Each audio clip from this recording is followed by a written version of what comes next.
This event was put on in conjunction with our friends over at Denison Hill. Thank you so much. Please feel free to reach out to Rachel afterwards if you want to know anything more about Denison Hill. And if you guys want to be on our mailing list, you can just go to hurdyvillemakerslab.org and sign up there. We are very happy to invite Wyatt over this afternoon. Wyatt is the chair of the Humanities Department and the coordinator of Science, Technology, and Society program at SUNY Morrisville, upstate, 2 hours north of us. Thank you so much for coming. Thanks. So, hi. Thank you for saying hello back. I'm going to try to navigate this space a little bit. I'm going to move slides and I have notes, but I'll try to stay as close. Everyone sort of sits in one area, so I'll try to be here. I also want to invite you at any time if you have questions or you want to make comments. I don't want to just talk at you for 45 minutes. Ideally, we could sort of interact and discuss some of the things that come up. But I want to talk today a little bit about chickens, hence the tie. There is our chickens, so you can see closely. I want to start today by sort of giving you a tale of two contests. These are contests that were separated by 60 years. The first one is the 1948 Chicken of Tomorrow contest, sponsored by the A&P food stores. And the second is a contest run by the People for the Ethical Treatment of Animals in 2008, promoting in vitro meat technology, trying to promote chicken made in a lab. And what I want to do is use these contests as a platform for talking about why it might be valuable to think about meat technologically. That is to say, what might we gain from thinking about meat as a technology if we also at the same time expand what we mean when we talk about technology. So that's going to be sort of my charge today that I'm giving to myself, to talk about these contests and then think about them in the context of a sort of nuanced and enhanced understanding of what we might mean by technology. So, here's I'm going to walk over. Oh, yeah, so there's my slide. A Tale of Two Contests. Chicken of Tomorrow contest in 1948, and I put quotes around it, the Chicken of Tomorrow contest in 2008. And again, this is the platform that I want to use. In order to do this, I think it is important to recognize that we need to understand in the 1948 contest what the context was for why they felt they might need a contest for promoting, quote, a chicken of tomorrow. And it may be difficult for people, contemporary people to understand, but people used to not really eat chicken. Not sort of nationally. There were certain specialized markets that ate chicken, but in most cases, chicken was seen as what Roger Horowitz calls a substitute for real meat, right? It's what people ate when there wasn't real meat available.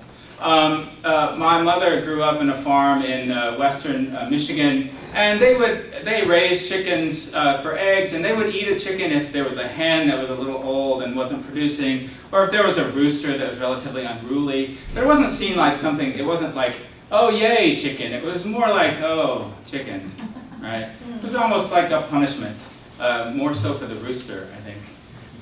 That's the first of many jokes that are playing out. And so you can see that there was a relatively flat market for chicken ultimately through the 1930s. People didn't eat it, and it wasn't something that was really appealing. Rather, beef and pork was much more on the mind of consumers. But then you see a little blip there. Can you figure out what that blip might represent? Chicken of tomorrow. World War II. World War II. Because during World War II, quote-unquote real meat was rationed. People weren't supposed to be eating beef or pork in support of the war effort. It was seen as your patriotic duty, in fact, to eat chicken. And so what producers saw is that you could generate a kind of... I'm just wondering, is this worldwide or just U.S.? U.S. This is U.S. Yeah, U.S. Right, so this is mainly focusing on the U.S. context here. And so we have this sort of blip, and that notion of sort of, well, what if we could generate a market for chicken? What if we could create a chicken that was much more appealing to people, to get them to have that a part of their regular diet. Now this isn't one of those things where there's a surprise at the end as whether the chicken of tomorrow actually worked, because we all live in the present. And we know basically that it did. But it's important to recognize that this was a goal that was seen as a necessary effort to try to get people to consume chicken. I'm sorry, I'm looking backwards here. I want to make sure I'm pushing the right one. I did one of these word clouds too, just to see like, oh, if I type in meat, what kind of words do I get even today? And it's interesting, right? I only point out that even now, there's chicken. Little bitty chicken. Yeah.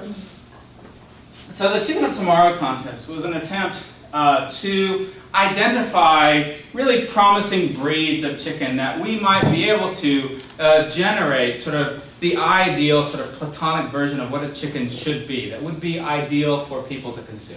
We're talking about a chicken that has, I always sort of hesitate saying this, but there's no other way, bigger breasts, right?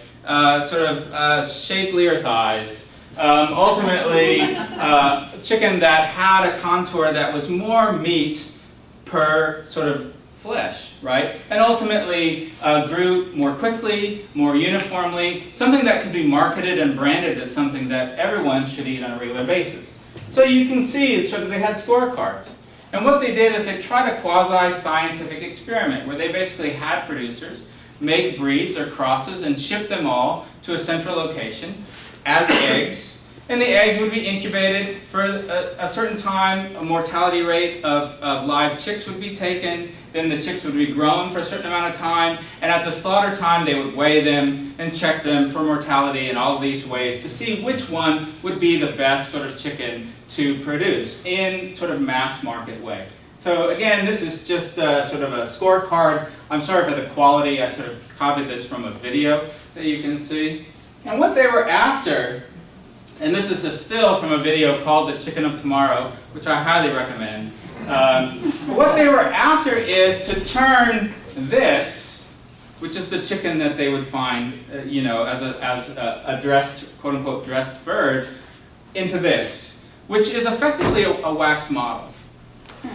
And I like to show this image in part because if you've seen birds now, they look like this, right? The wax model is the kind of platonic ideal that they were after in terms of the kind of chicken they wanted, and this is what they had, and this is what they wanted, and this is what we see. If you go to the supermarket, this is the bird that you see. But this is a wax model representing that ideal of $5,000 is what you would win if you won, which is redundant. It's about $50,000 in current dollars. So the winner was from Vantris, which is a California company, and it was a Cornish and New Hampshire cross. That's the one that won 1948. It's important to recognize also that the Chicken of Tomorrow contest had several iterations, but through time they were trying to identify and hone their craft and create a better chicken ultimately. Now, I think I have a little, maybe if it runs, hold on. I can do it where you can see slides in the video. And so what's important here to recognize is that on the one hand, what they were interested in the Chicken of Tomorrow contest was not just the chicken part, but the tomorrow part. They were all interested in creating a nation that was ready and willing to consume chicken on a regular basis. And the focus was not just on the chicken breed, but also the way the chicken was raised. Part of the contest is really trying to identify selective feed types, selective conditions for confinement, selective conditions for raising the chicken to eliminate as many of the extraneous variables as you can to have a controlled final product, because that's what they were after. They were after a controlled final product that would ultimately be something that consumers would find, in their mind, appealing. And so this is sort of the process by which I always find this also interesting. These are dressed chickens and a conveyor belt. When I was a kid, I don't know if other people had this. You ever see those rubber chickens? Mm-hmm. That's always confused me, because it's like, chicken doesn't look like that, but then you see this and you're like, oh, that's what it used to be, I see. And so what they had to focus on was not just the chicken itself, but the ecology that surrounded the chicken. And I think that's an important element that we have to remember. That producing a chicken to be consumed is not just about selecting a breed, but also in terms of structuring its ecology in some way that allow it to flourish under the conditions that you want. I bring this up because this is from 1951 contest in Arkansas. And I wanted to read something for it too that sort of talks about this environmental question. This is from a leaflet entitled "Arkansas Broilers, a $40 million Industry." And they said, changes in the size of the houses, they were touting this change not just in the chicken, but in how the chickens were, how their lives were conditioned. Changes in the sizes of the houses and the related style of living for the birds. So brooder houses grew from a relatively modest 12 by 14 foot area to, at this point, 40 by 400 feet. And whereas the smaller house, with the smaller houses, quote, it was common practice to turn the chicks outside as soon as weather permitted, the larger houses promoted chicks kept in complete confinement. So what we see is a change in how we deal with the birds in terms of keeping them more and more controlled. And this was in large part permitted by advances in the understanding of the physiology or biology of the birds, so that instead of having to go outside, you could supplement feed to provide the nutrients that they would otherwise get from being outside. And this is the process by which you're creating a kind of new chicken of tomorrow. But also, again, conditioning based on a tomorrow that you get used to having a bird that is very, very predictable, very controlled, and very sort of anticipated in terms of its shape and its taste. So, chicken of tomorrow, That's funny. chicken of today. These are the same age, just so you know. So what you see progressively through the context of how we are engaging with these birds and thinking about this development of what you might call a protein machine, just how I like to think about it, is it's creating more and more efficiencies in terms of producing bigger and bigger birds, maximizing the efficiency of what you're producing, allowing for people then to consume birds or chicken at a much more economical rate too. So prices dropping precipitously, people are becoming more and more accustomed to eating chicken, while at the same time being less accustomed to seeing chickens. This is one of the things that happens through the progress of the chicken of tomorrow, is that we become more familiar with chicken as a protein, but less familiar with chicken as birds or as animals. And I would argue that this happens in two sort of forms. Number one, it's geographic. Because of the large confinement houses that emerge, oftentimes production of chickens and are aggregated in centralized locations. Things are shipped, and so where you encounter chickens are in the supermarket and not, in your house, although that's changing. Not in your house, sorry. But near your house. Actually, my brother's in LA. I just have this anecdote. It gets really hot there. They have a chicken. It's so hot that heat exhaustion is a potential problem. So they bring the chicken in the house, and apparently there's a chicken diaper. That is a thing. You can put a diaper on a chicken. That's a thing. I learned that. I haven't had him send me pictures, but maybe that'll be a new slide. So there's geography involved, but there's also kind of physiology involved. In the current market, more than 80% of chicken that people consume is what's called further processed. So it comes in the form of a nugget, or a patty, or as part of something else. I always find this one, chicken finger. I always wonder what that is, and that is just still hard to manage. And so you're not even seeing it as reminiscent of its sort of original physiological form. And this kind of invisibility is a part of the process by which chicken becomes a part of our diet, and chickens become less a part of our day-to-day life. And this is that transition that occurs in the context. And what happens in my mind is that we begin to see chicken as an object, right? We see it as a thing to be consumed, and oftentimes as a thing to be used. Simply, we consume it for lunch, it's part of our diet, and then we sort of move on and we use it just as a protein to just be able to, just have lunch, right? But it's also important to recognize that even while we treat it as an object, it's still a system, right? The only way we have these chickens as chickens for us to consume is through the development of these sort of very broad, very massive in the industrialized scale systems that allow for the production of these chickens. And if we turn to look at that, and our tendency isn't to do so when we are sort of engaged with technologies as objects. We tend to see it as an object to just use. But when we do look at it as a system, then suddenly we can begin to see, as we have currently, there are a lot of potential problems associated with massive industrialized scales of chicken production, this scale of the protein machine.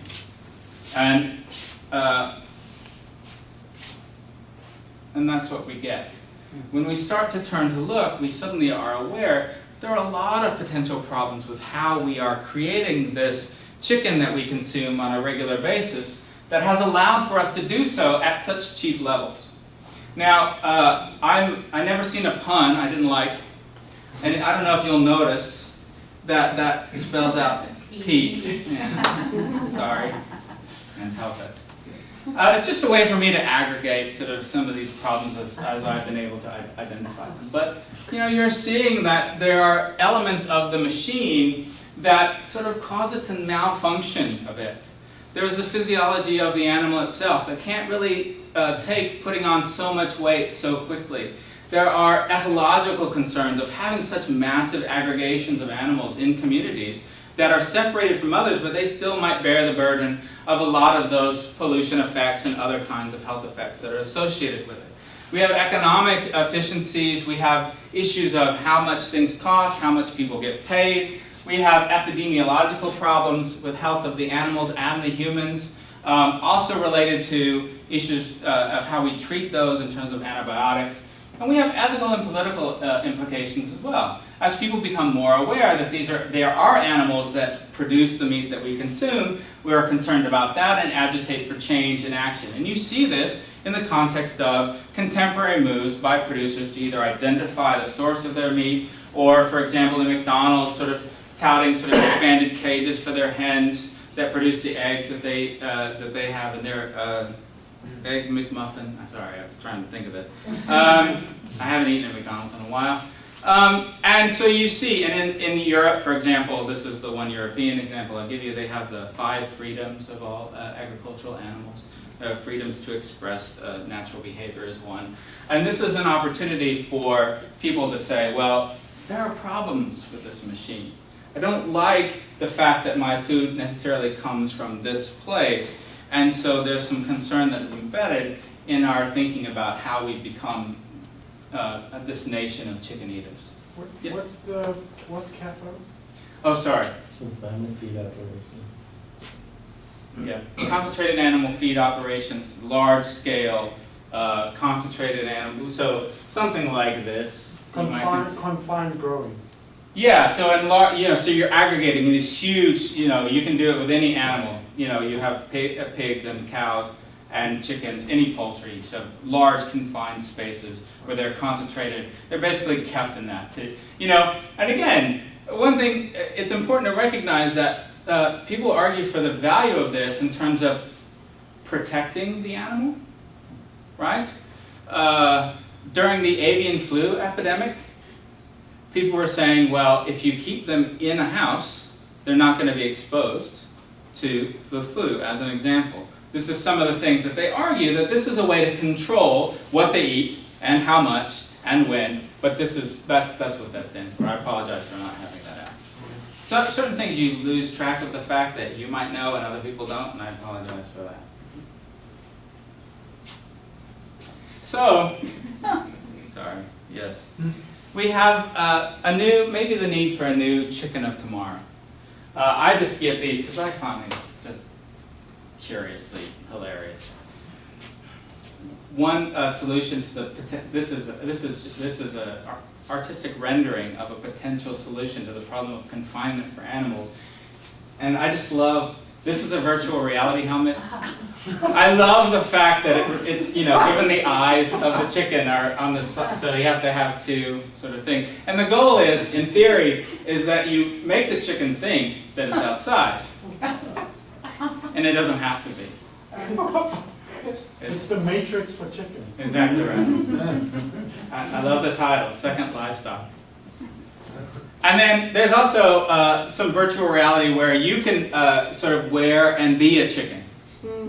And so you can sort of see what it's like to be a chicken in an area and then walking around and then get your head cut off. So that's part of it. But I want to talk about the 2008 contest, this Chicken of Tomorrow contest. And again, I put that in quotes because they didn't call it anything, and I thought that was a really missed opportunity. If I would have branded it, I would have called it the Chicken of Tomorrow contest. Maybe there were some copyright issues. But here's the equation. Chicken minus chicken equals chicken plus $1 million. So the person who, the goal was for someone to be able to PETA, People for the Ethical Treatment of Animals, wanted to promote the in vitro meats technology.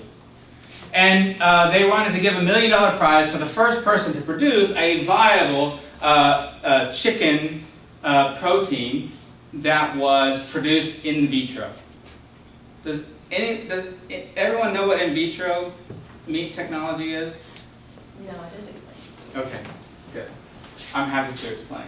So in vitro meat technology is where you produce meat based only on using cultivated muscle cells.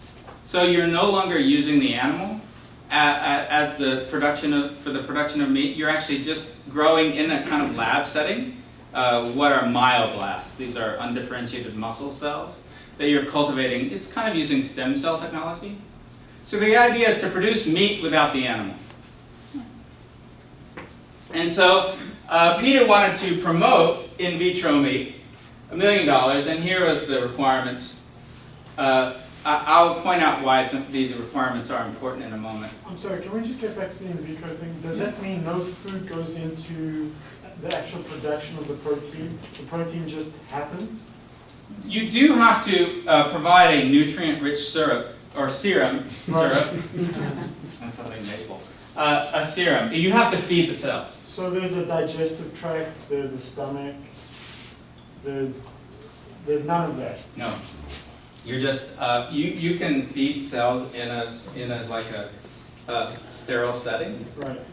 And so they'll grow if you provide them with that. There are no organs. Right. It's just muscle cells. That you're feeding this goop to, Yep. and then the muscle grows. And there's no waste product? Well, not that's yeah, it's all sort of consumed by the cell. Wow. Okay. That's fine. So, yes. So the goal was to produce an in vitro meat product that has the taste and texture indistinguishable from real chicken flesh. I like how they put to non-meat eaters and meat eaters alike, because non-meat eater is very discriminating. This is not real chicken. And large enough quantities to be sold commercially and successfully sell at a competitive price in at least 10 US states. So that's the requirement. I'm sorry that I read that. I'm sort of violating the first protocol of PowerPoint. Read your slides. But I think it's important to recognize that that was the conditions that they set. Now in vitro, again, is a way to sort of bypass a lot of the problems that we saw before, because you're eliminating the issues related to growing animals by eliminating effectively the animal. And it's a technological intervention that suggests that we can bypass all of these problems through technological means. So here's an example. It's from sort of a cartoon for pigs. You harvest cells from an animal. You add, they say animal-free growth serum to multiply cells. That's predicated on being able to find one. Right now, the only one that they've used that's viable for producing cells is fetal bovine serum. So they haven't found, they would need to find a quote-unquote vegetarian serum. They haven't yet. They assume that they can. They grow them out. They have to stretch them out. There's a couple of issues that, for those of you who know physiology, I had to learn this, but you know, a muscle, like in your arm, is not just a bunch of muscle cells, right? There's a lot of more complexity to it than that. You have to have connective tissue, you have to have vascularization, you have to have things that allow for you to have like muscle cells piled on top of each other. But if you don't have that, then there are a lot of potential technological barriers to growing lots and lots of cells. Either you have to keep them all kind of spread out on a thin sheet, because otherwise the ones that are in between will atrophy because they won't get the serum, or you have to build a kind of scaffolding structure, and both of these things have been tried. The scaffolding allows you to sort of get at those cells in the middle. It has to be edible.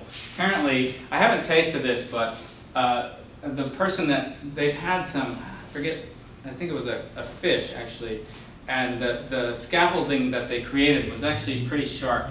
Didn't feel very well to eat it. But anyway, what you do is you create this, then you process it, and you add flavor and vitamins and other things, whatever it is that you want, and then I think it's appropriate to put it in hot dog form because, you know, it may be in vitro already, we wouldn't know. Here's just more versions of it. What I'd like to point out is that for me this is an indication of an attempt to fix the problems of technology with just new and different technology. It's a technology that is meant to bypass some of the issues that we have created with this first version of the protein machine by basically making meat without the animal and thus not having to engage with the kinds of troubling issues that we have faced in the past. So when they grew the chicken meat in vitro, is it white meat or dark meat? That's a good point. But they didn't. We have our favorites. They did, yes, they did. I just want to point out this, which I think is one of the important things.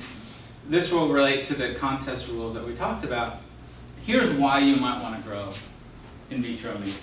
This is from a group, a study. It's sort of a paper that's meant to promote the technology. But you think about it, composition. Whatever you decide what goes into the meat. It's whatever you decide, right? Disease control. No longer you don't have animals that are running around in whatever conditions. It's a sterile lab. Efficiencies. This is my favorite quote, so I had to sort of put it up there. I just love the passive voice.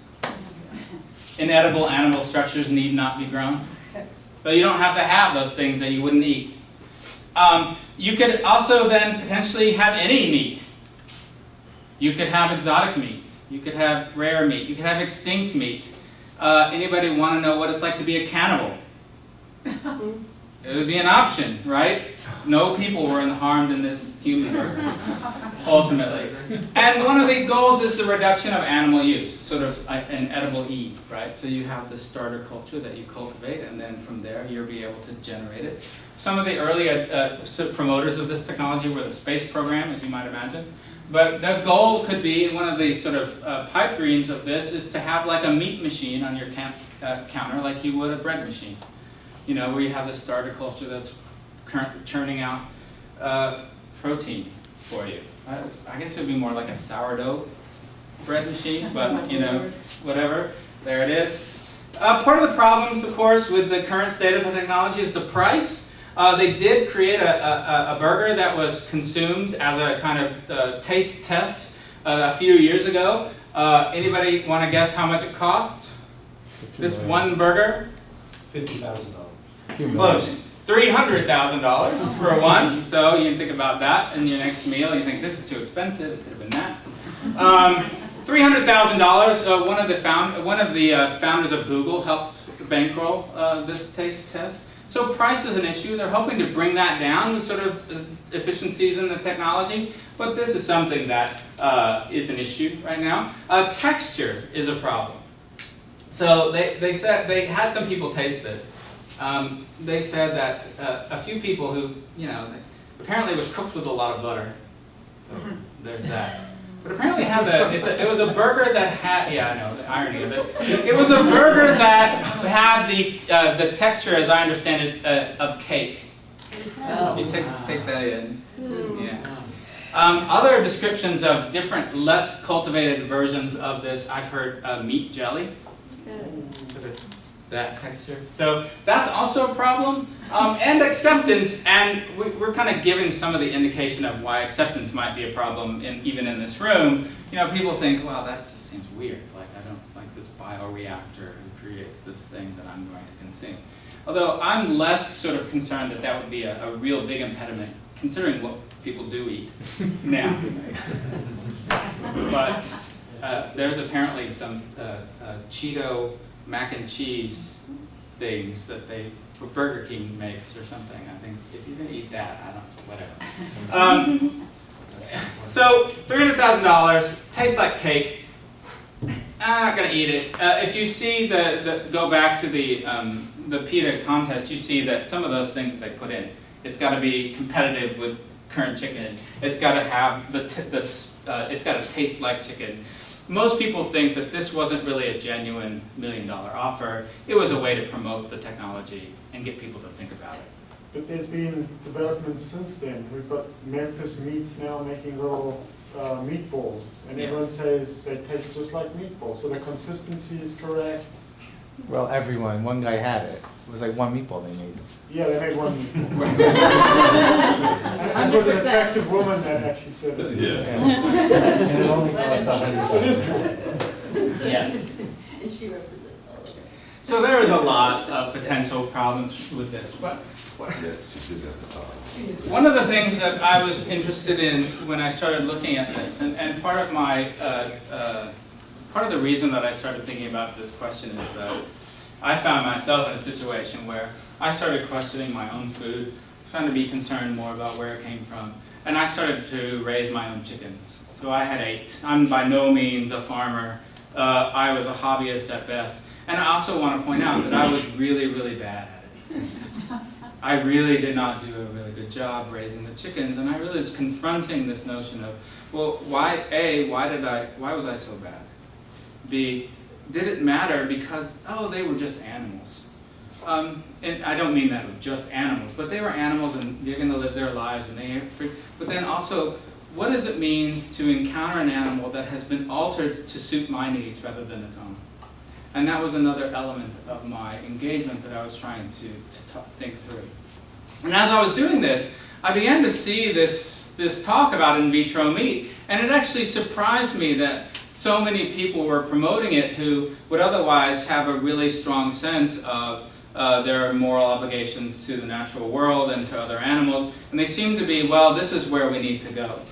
We need to go because we're surrounded by people who eat chicken. That's not going to change, so it's more important to make better chicken, or chicken better, and it depends on how you want to think about that, than it is to sort of confront people as people making an ethical choice.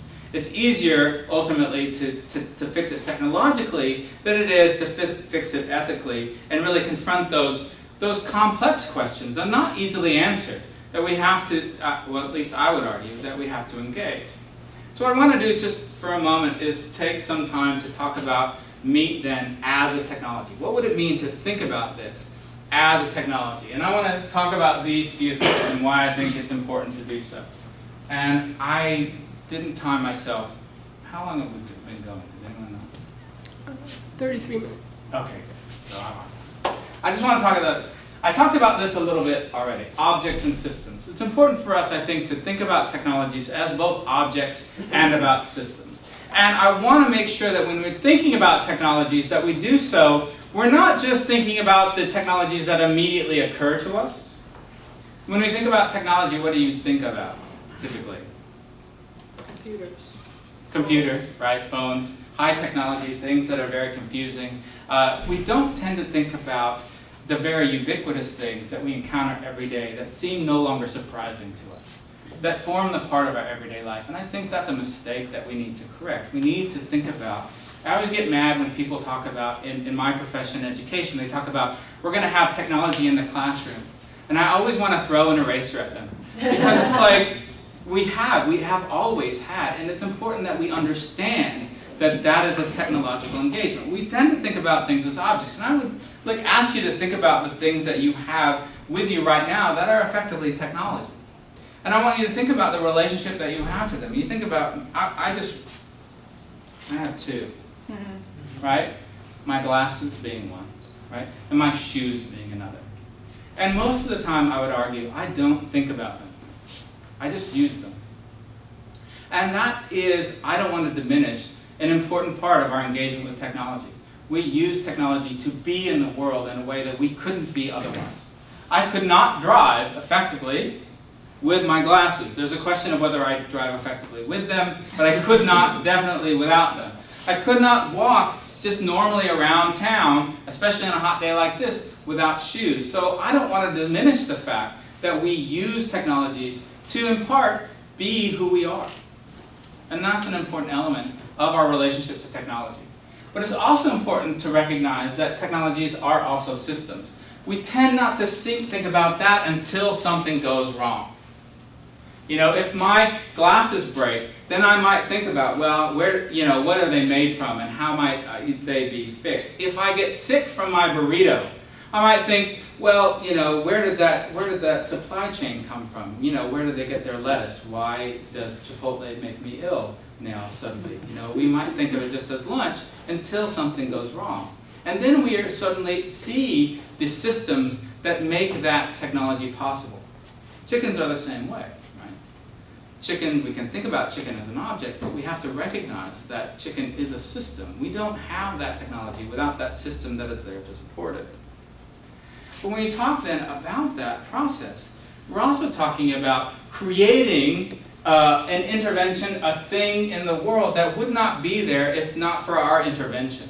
And so what I like to think about here is causing and maintaining. We cause technologies to exist. We cause the chicken that we encounter, the chicken that I have eight now. I lose count. I have 6 now. And they're all quote-unquote heritage breeds, but they've all been bred for very specific purposes. I have layers. They produce, the older chickens, I have 3 older chickens, they produce about 2 eggs every 3 days. That is a design feature that we have cultivated in that chicken. That chicken would not do that, all things being equal. No animal would produce 2 eggs every 3 days if they weren't sort of cultivated to do so. So it's important to recognize that that's a causal relationship with the world. But I say that not because it's magic, but because it's a shared proposition. So for me, the notion is that engaging with the chicken and creating a new chicken like that is a shared proposition that only works if, and I'm going to say this in a weird way, the chicken cooperates. Right? The chicken has to have that possibility within it. Nature has to contribute and cooperate with our designs on it. We're not magicians. It is still then, when we're talking about technologies, we're talking about cultivating in ourselves a relationship to the world. A relationship to the natural world that demands certain things to be present for us. Ways that the natural world can work. And I think that is what I mean to say when we help to cause something to come into existence. There's some theory here that I don't really want to get into because A, it's probably boring, B, it'll take a long time. But ultimately, it's a way of thinking about how we bring something into the world is a shared proposition that I can only do if the world cooperates. We can impose our intention on that world, but only by narrowing the way that the world would want to express itself, not by inventing that way that would otherwise not exist. And that way of bringing into the world, into existence, that way of thinking about the world, has to be maintained. And I'm going to shorten this, but it has to be done by knowing and doing. How did we create the chicken of tomorrow? Well, in part, we had to know a lot. We had to know a lot about chicken physiology. We had to know a lot about what went into chicken diet to maximize growth potential. We had to know what the chicken got from, for example, the sunlight. And we had to be able to know how to manipulate that physiology to express what it is that we wanted. I also want to point out that we have to do a lot more too. We have to do a lot more. When a chicken is no longer breeds itself but is bred, it's bred by us. When a chicken no longer feeds itself but is fed, it is fed by us.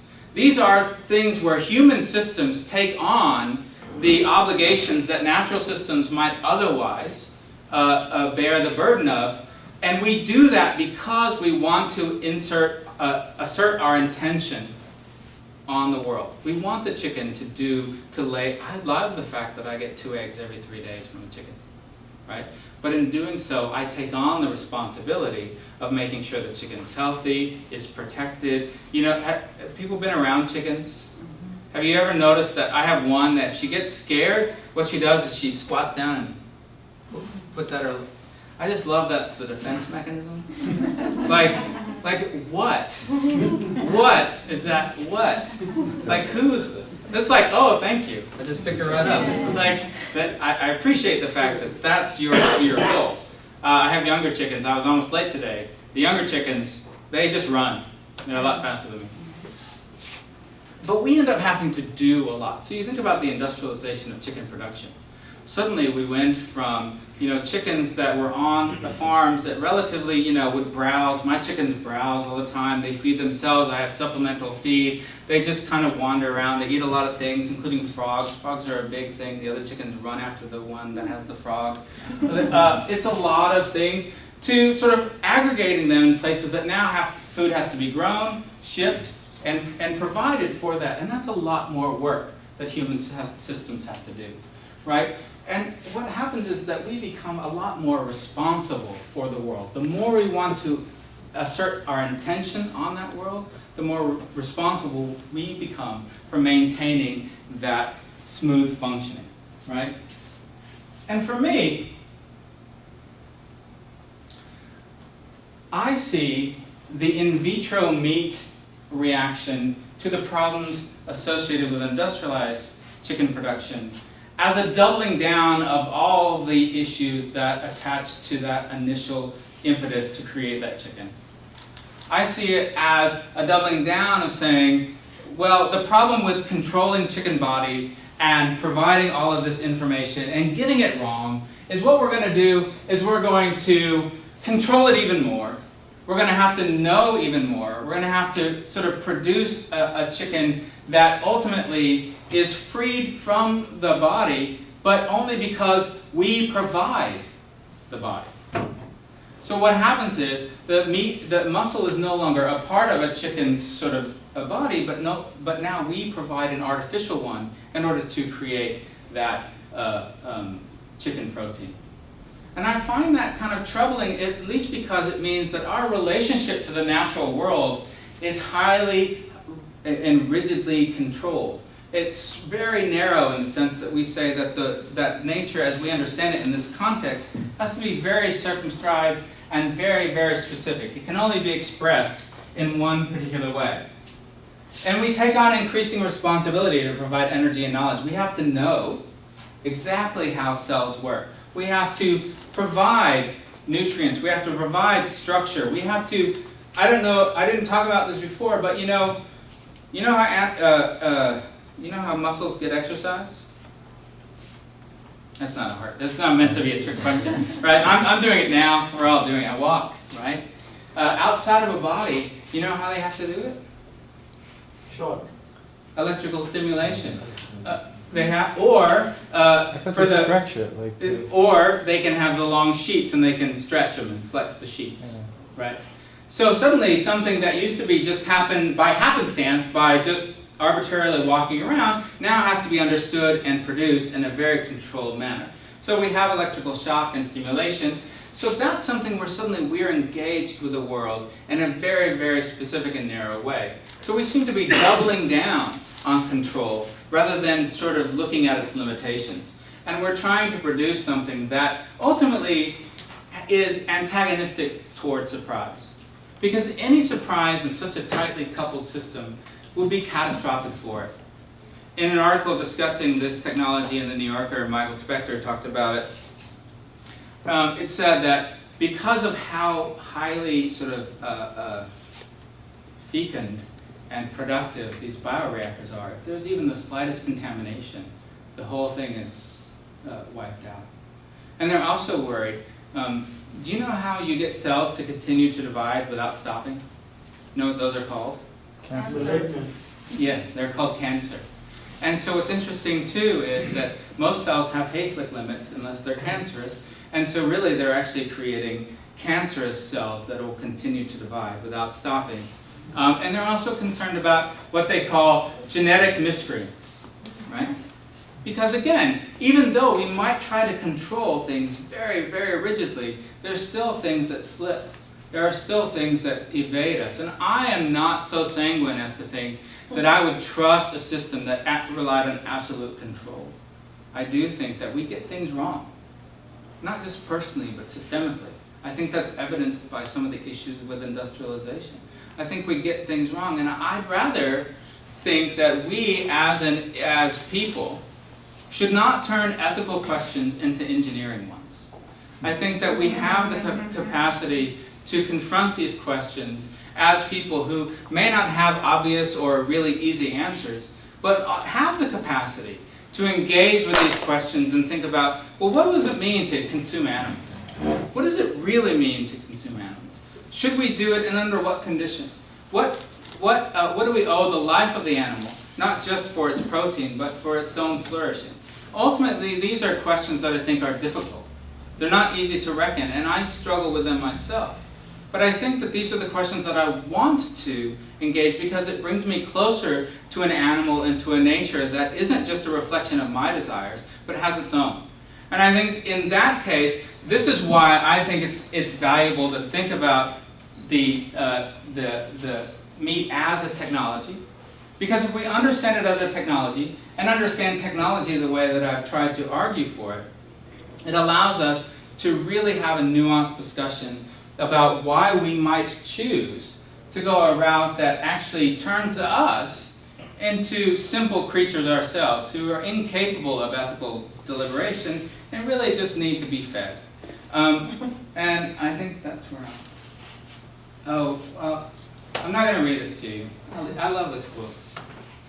I'll leave this, and then I'm going to show you a picture of my chickens. Yeah. I gotta ask this question. Yeah, please do. Wyatt, we're so happy to have you here. Your distinguished scholarship precedes you. But what came first, the chicken or the egg? I wanted to be the first one to say it. Okay, all right. Somebody had that too. Yeah, you know, you start talking about chickens, you start getting a lot of things. Like, I get that, have you seen Portlandia? Yeah. People know that. Chicken and the thing, and yes.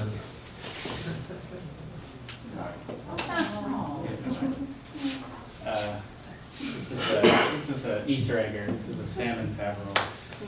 These are the chickens that I chased around this morning, trying to get here on time.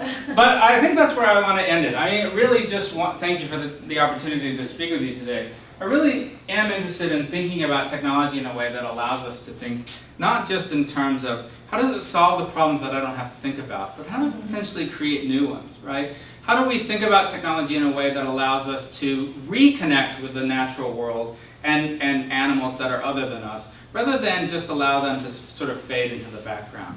And so that's where I'll end. So thank you.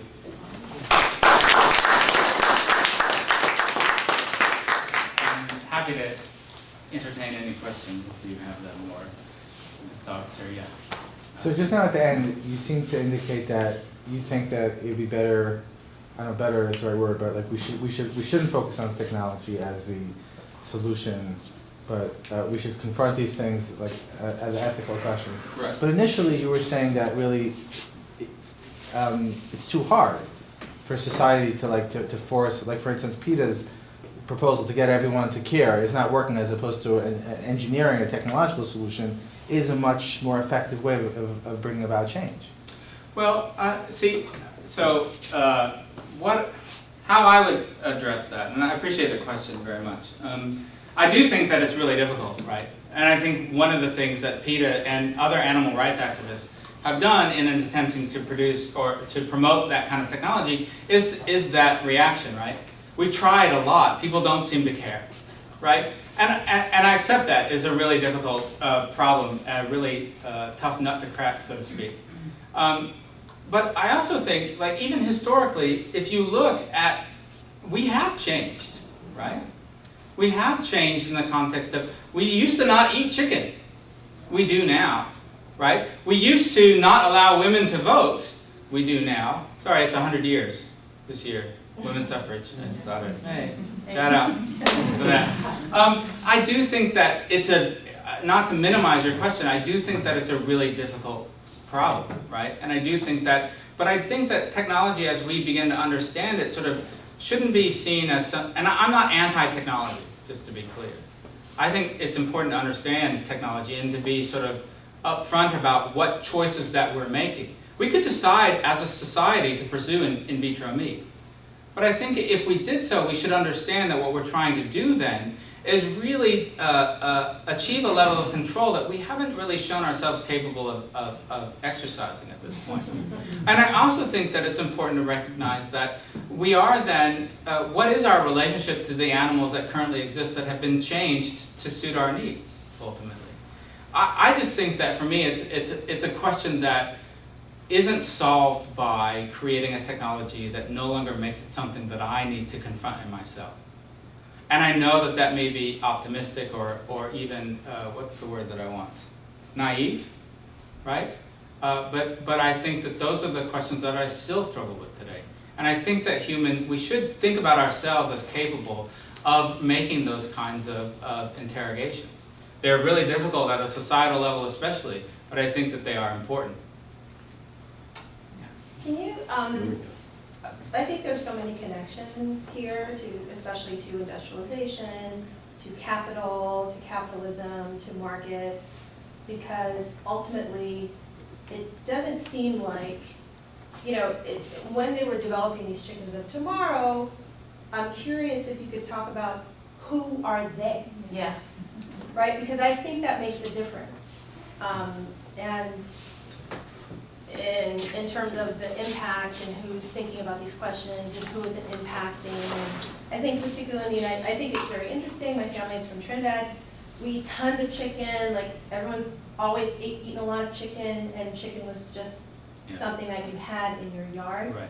and that you grew and that you ate. So I think so to me, it's really surprising that wow, aren't people eating chicken? It's so good. It's easy. It's like right there. You can grow it in your yard. You don't have to go anywhere for it. But I think that says something about, you know, who's controlling what in this, and I think that's really important because even the questions of who has access to healthy food in this country is not a theoretical question. That's part of what you're talking about. So could you talk about sort of, you know, what was the impetus behind, oh, hey, look, we saw this market bump, we want to create a market. You know, that's basically someone saying, hey, I could put some money in my pocket now. Oh, wouldn't it be great if people ate this, you know, so-called lean meat or whatever. So could you talk about that? Yeah, I can a little bit. I know that prior to sort of industrialization, especially in the United States, sort of poultry raising was seen as primarily a woman's occupation. They often talk about pin money as what women would gain from selling eggs as sort of a supplement to the income that the real farm was happening. And so it's an interesting transition too, as you're seeing sort of the glimmer of productivity sort of enter in, that men take an interest in poultry production. And what you see prior to this, and sort of the sustained, I'm pointing to nothing, I still tend to do that. I think, oh, there's a slide there, and you can imagine. There were specialized markets for poultry, right? Particularly in Jewish communities in New York. And there was a region that was Delmarva, so Delaware, Maryland, and Virginia. And that's where poultry was sort of the crux of it. But there's a couple of things that happen. One is, you know, you begin to see the nationalization of agricultural distribution, the refrigerated trucks and refrigerated rail cars, and you begin to then see the possibilities of a nationalized industry. And you do see that sort of, there's a lot that's been left out. But ultimately, it's not just a transformation in how chickens are raised, but how it's vertically integrated, the poultry production in this country, where you have the major producers, they control every part of the line. And so you have people who who basically care for chickens, but they don't own them, right? They're renting them effectively from the major producers. And so it is sort of a corporate move to create a kind of industrialized system, and that also promotes the idea of producing products that are value added or further processed, so we get those kinds of things. So I hope that answered somebody. When I look at a factory full of like 50,000 Cornish hens, if the power goes off in that building for 30 minutes, every one of those chickens is gonna die. Right. I mean, like, we're basically growing animals on life support already. Yeah. To me, I think it's only a matter of time before we're growing them in a petri dish. I don't really have an emotional sense about it, but it does occur to me that, we as people really need to eat, and I don't know how you bring a moral argument in the middle of that. Like, I feel like we're gonna be eating mystery meat in 50 years from now, and people are gonna love it, and they're gonna consume it because they have to. Well, And I know that's a little out of the scope of the conversation, but that's my question, is that the industrialization of all our food systems is predicated on this idea that with population explosions, we have to industrialize our food production systems in order to feed everyone. Is there any data to suggest that that's true? Well, that would be Well, I think demographic. but part of the conversation that people have, like internationally, is yes, we have to do something and use technologies, which is a very broad use, right? We do have to use technologies in order to make sure that people are fed in times of crisis, if there's a drought, that we can, supplement or whatever, but does it have to happen this way? There are people internationally who are saying it doesn't have to happen this way. It doesn't have to happen this way, and people are actually working on it. One of my brothers is a professor of agriculture at the University of West Indies. People in India are working on this. I mean, people are working on, this is not the only option. Right. And I think part of the issue is making sure that, I think one thing that happens, particularly in the States, because of the incredible disassociation, is people aren't aware of how do other people eat. Right. What are the other possibilities, and also the control of these big money, these big corporations. So waste. Yeah. I do think that the tendency is to think that there's an imperative that is founded on sort of population growth but I do think that there are different ways of eating. I do think that there's not a necessity. I think that in some ways, to think that it's a necessity isn't to diminish the fact that we do need to feed people. I think that's absolutely that's not something that I'm questioning. But I do think that there are different models for thinking about those. You think about, so for example, in the 1970s, the Green Revolution that happened in India was seen as an effort to feed a starving population. And it did that, but it also radically uprooted farming practice in a way that actually led to a lot of economic deprivation for people who used to just be subsistence farmers and now were moved from the farm to the city because they needed large-scale production, that the only way you could afford all the inputs that you needed to sustain these kinds of high-yield crops. And so that's a question, and again, it's not for nothing Norman Borlaug received the Nobel Peace Prize for his work on the Green Revolution. But I think it's still a relatively narrow view of the impact. If we understand the system that is involved, we can see that there's some pretty radical disruptions to sort of communities there, which is not to say that people shouldn't be fed. Right. I really want to stress that I have no problem with that whatsoever. It's just a question of thinking about the models that we employ and understanding the choices that we're making. I'm not even against some of these choices if we understand what it is we're actually choosing, rather than thinking, oh, it's magic. Which I do think is how we think of high technology, as magic. It's just somebody did something and it happens and we're done. And I don't have to do anything. And that's the best kind, right? I just drive and do the same. I'm just wondering in response to your point, like it doesn't have to be this way. Is there any other industrialized or just largely populous area that does have some sort of mass, meat production that isn't doing things this way? Like, what other ways are there? You said it doesn't have to be this way. I think meat is unsustainable, like large-scale meat production is not sustainable. I don't think it is. The only place I think that you could look in the world where people are, and it's the socialist state in India, Kerala, right, where a lot of the agriculture is cooperative. So in the Green Revolution, they basically, took a Western model, but in Kerala what they did was expand the indigenous model to make it more cooperative. And so there, it's actually, it's kind of like a model for almost everything except for women, like gay people. but I think in Kerala it's very interesting, and things like Vandana Shiva is trying to do to see that, okay, what happens if we actually we instead of subsistence farming, if we work more cooperatively, and in Kerala that has been very, very successful. How urban is that? Yeah, is that an industrialized, like is that a third world country or is it a modern country? I have no idea. I mean, I think that categorization is very problematic. I mean, Kerala I'm saying, has does it giant. compare to our society? You don't have to categorize it. In my Does opinion, compare to it our does. society? Well, they don't In eat my chicken opinion, it nuggets, does. right? You don't have to eat chicken nuggets. No, I mean, because 80% of obviously chicken is turned We into could not something eat else. as much, but that's not gonna. No, that's not people gonna are happen. eating just fine. No, they're not starving, but what they're doing is working on a different model, but it's also a socialist state, like that is the socialist state in India. So there's something else that's not happening that is an impediment in other spaces, I think, but that's a model. The difficulty of, and I don't want to suggest that this isn't work that needs to be done, the difficulty of sort of trying to take the existing US food structure, for example, and thinking about sort of how the modification, like right now we hide calories a lot, right?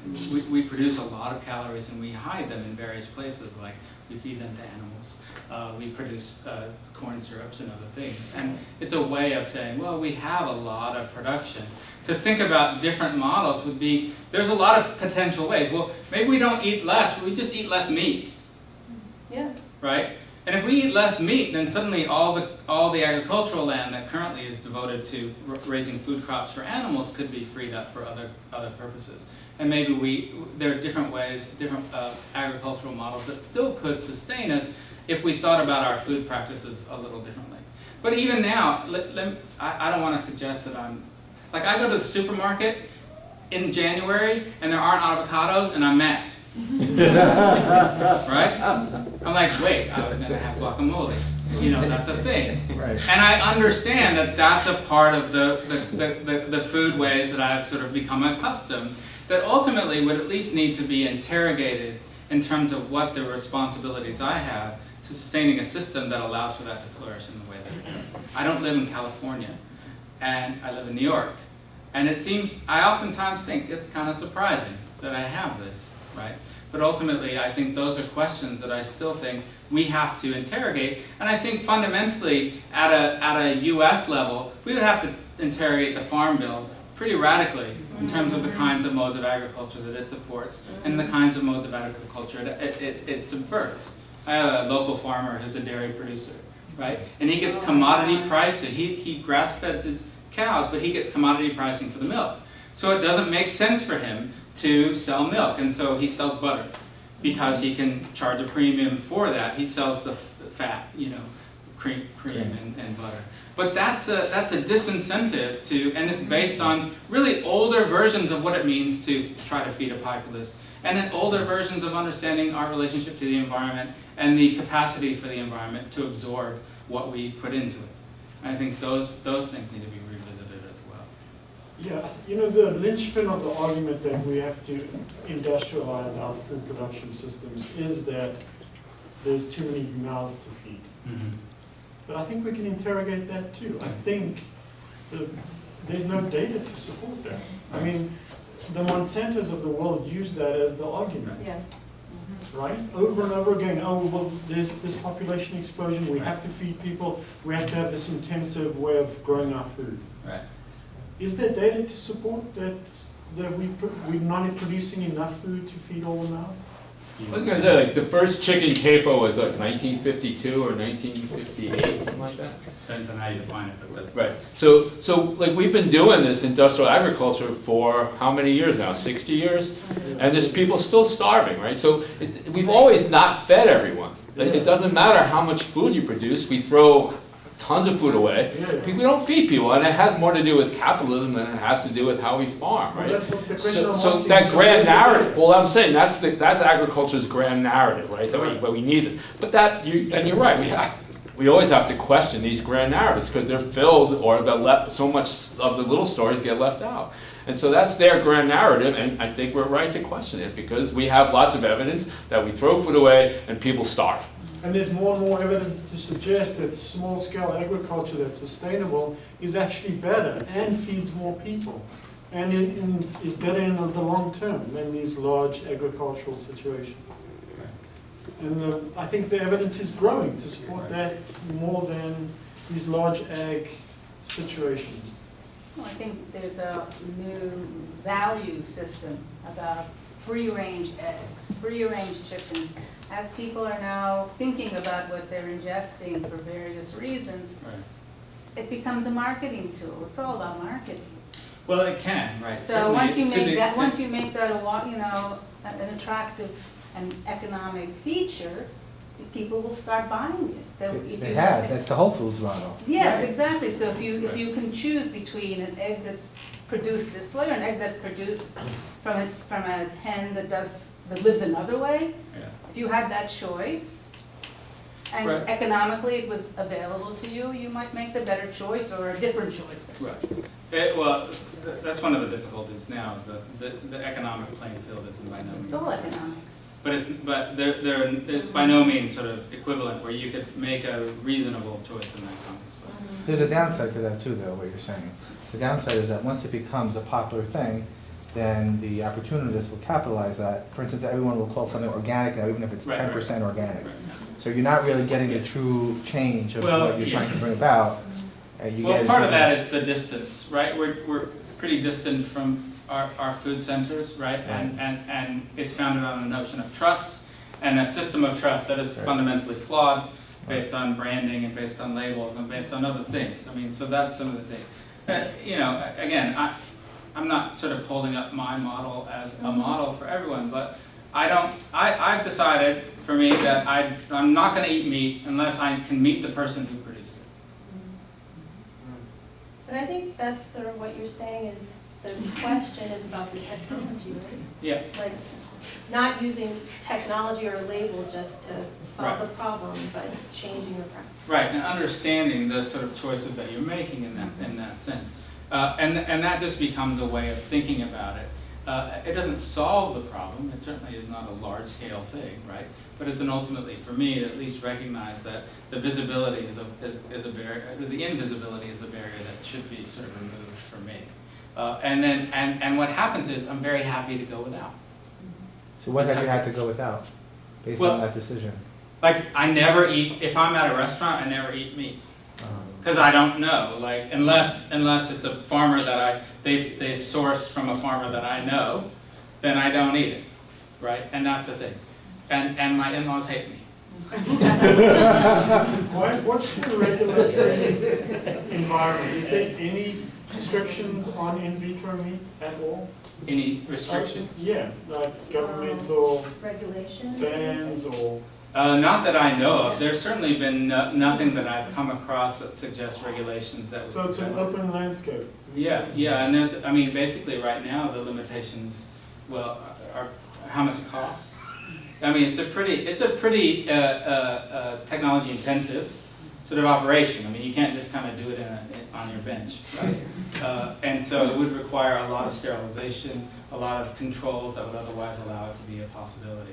But there isn't like I don't think there's any regulation on sourcing. I mean, artists have created, in vitro meat versions just as a proof of concept. I think that's the one that I heard about, that people tasted the structure, it kind of cut their mouth. I mean, there's probably FDA regulations like every other food. Well, yeah, I mean, it's not, because it's niche right now. We're not talking about, they're not trying to feed people. I imagine that once they try to, there might be some indications that would come up, like any kind of protocol. And whether it would be regulated as a food or a drug, I actually don't know. Yeah, that's a good question. But there's a hybrid between in vitro, which is completely sterilized.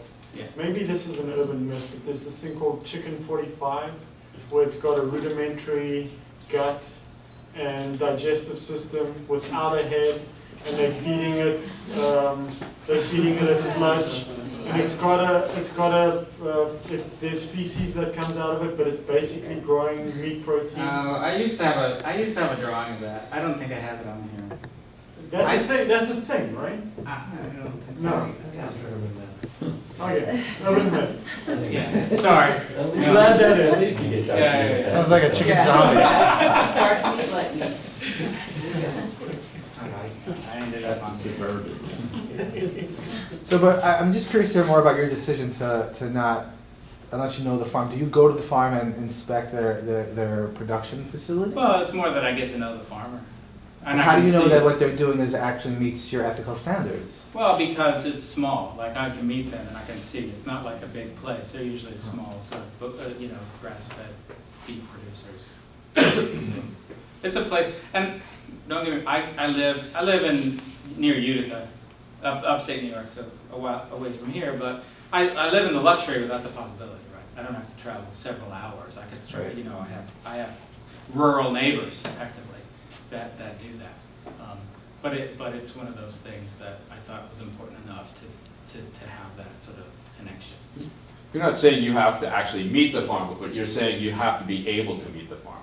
Yeah, well, in most cases, I meet the farmer, because either at the farmer's market or at their place of business. That's not like, I mean, as a principle, even, sure, like some farmers lie, like we compete with them, but it's not CAFO. Like, I mean, there is a choice, like the local versus organic, like you're making a choice about, sustainability. And then you are sort of contributing to someone who lives in your community. I mean, so it's an exchange. It has more richness than just the transaction that might happen at a supermarket. No, I understand, and usually there's an assumption that no one's going to be going to the farmer unless this is something that they prioritize and care about treating animals a certain way. Yeah. Yes. Do you include fish in that process? So I don't meet the fishermen. That's true, because I've actually I've migrated. Is that the right word? I'm not eating much fish now because of a lot of Because of things. marketing, things like that? Because of there are farming fish issues. Shrimp is a nightmare. Like and the depletion of wild fish stocks. I mean, it's really hard. And because I'm landlocked, right? I have a father-in-law who catches walleye, so I eat that. So yes, but I mean that is less. I have to admit that I'm probably less stringent about fish, but I certainly wean myself from fish because of all the issues that the distance is really hard to fathom, and it's really hard to get a sense of where it's coming from. And it's funny because you think about the ways in which you begin to have sustainable fish farms and other things, and then of course you investigate it, and the ecological toll is enormous, and the toll on the animals is enormous, and it's really hard to manage it. I don't eat shrimp at all anymore, basically. But that's it, and again, I don't expect other people to make similar choices. But for me, that's a question of, that's the kind of level of responsibility that I'm comfortable with, and I want to have that kind of thick relationship with as much as I can with the food that sustains me, if I can. Just mention a tangential thing that people might be interested in. There was a really good article last year that about in the 1920s or 30s, there was an effort to bring hippopotamus to this country to substitute for beef. It was like Congress was like making all these plans to do it. It was a really, really serious like proposal Is that right? to address because apparently beef was not as it was, like right now it's so common, Right. but it wasn't as common then. And the hippopotamus apparently they were mostly docile and I don't know. And that was a serious proposal. Yeah, saying if they're bred, they can be docile, maybe not wild. It's a really fascinating article. It was in the Atavist. It was really, really interesting. It would be really interesting to read that. They also, you know, the in vitro meat thing is taken. There's a website you can go in, and it's a goof, but you could buy celebrity meat. So meat cultivated from celebrities. So like, you know, Brad Pitt, prosciutto, and other things. But effectively, the technology would work. I mean, we're made of meat, so there's that. I always wondered, like, sorry. Kardashian breast meat. Why, thank you Thank very you. much. Thank you.